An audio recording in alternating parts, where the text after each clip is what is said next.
মামা লাগবো। ও ও মামা, লোক লাগবো? লাগবো নি? কারণ বাজারের অলিগলিতে মাথায় ঝুড়ি নিয়ে ছুটছেন খোকন। মাত্র 20 থেকে 30 টাকার জন্য সারাদিন মানুষের দাঁড়ে দাঁড়ে ঘুরে বেড়ান তিনি। এমন কষ্টের কাজ ছেড়ে অনেকেই পেশা বদলাচ্ছেন, কিন্তু খোকনের সেই ভাগ্য হয়নি। অন্য কোনো কাজ জানা না থাকায় অনেকটাই বাধ্য হয়ে ঘুরছেন ঝুড়ি মাথায় নিয়ে।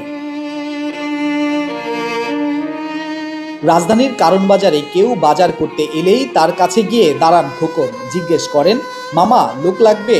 ডাকতে ডাকতে খোকনের শরীরের ঘাম ঝরলেও সাড়া মেলে না। তবুও হাল ছাড়ার মানুষ নন তিনি। আয়না করলে সংসার চলবে কি করে? বাজারের এক গলি থেকে আরেক গলিতে পথ চলা, ডানে বামে চোখ, কারো ক্রয়কৃত বাজারটুকু বহন করার জন্য যদি ডাক আসে। শুধু খোকন নয়, এমন অনেকেই ঝুড়ি মাথায় নিয়ে সারাক্ষণ ঘুরে বেড়ান এক গলি থেকে অন্য গলি। ঈদে পরিবারের সদস্যের নতুন জামা, মায়ের মুখে হাসি, এটাই যেন তার প্রশান্তি।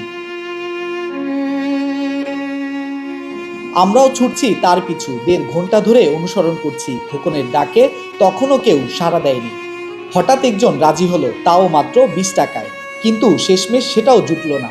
40 টাকা বেশি চাইলাম না, 30 টাকা দিয়ে। 20 টাকা যাবে। 20 টাকা। 1 ঘন্টা পর একজন রাজি হলেন, আমরাও পিছু নিলাম। দেখতে চাই খোকনের ভাগ্যে কি জোটে। কিছু দূর গিয়ে বাজার নামিয়ে দিলেন খোকন। তার ভাগ্যে জুটল 20 টাকার একটি ছেঁড়া নোট।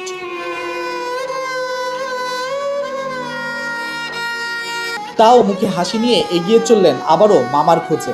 আমরা খোকনের মুখ থেকেই শুনতে চাই তার এই কষ্টের কথাগুলো।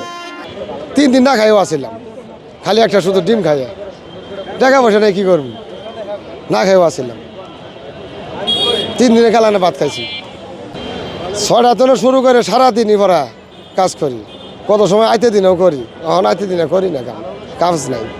সর্বোচ্চ খুব হইলে হাইস্টটা 500-700 এটা আমি কামাই হইলে হয়। কত সময় 500 হয়, কত সময় 300 হয়, কত সময় 150 টাকা বাসায় যান লাগে। তার ছাড়া উপায় নেই। গরিব মাসে এখন বই তোলা চলে না, তো খেপ দেওয়ানি নাগে। মামা লাগবো।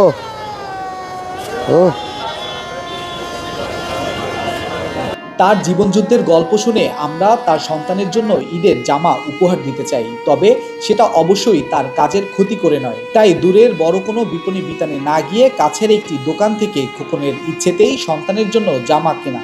সন্তান বা পরিবারের প্রতি বাবাদের এ যেন পাহাড় সমান দায়িত্ববোধ, বিশ্রামহীন ভালোবাসা।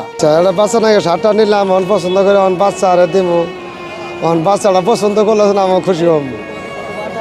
এটাই আল্লাহ কাছে এখন ধন্যবাদ। এই সমাজে খোকনের কষ্টগুলো হয়তো বা কেউ বোঝার চেষ্টা করে না, তবুও খোকনের মতো মানুষগুলো বুক ভরা আশা নিয়ে বাড়ির পথে ছুটে চলা সন্তানের জন্য ঈদ উপহার নিয়ে। মোহাম্মদ রায়হান হোসেন, কালের কণ্ঠ।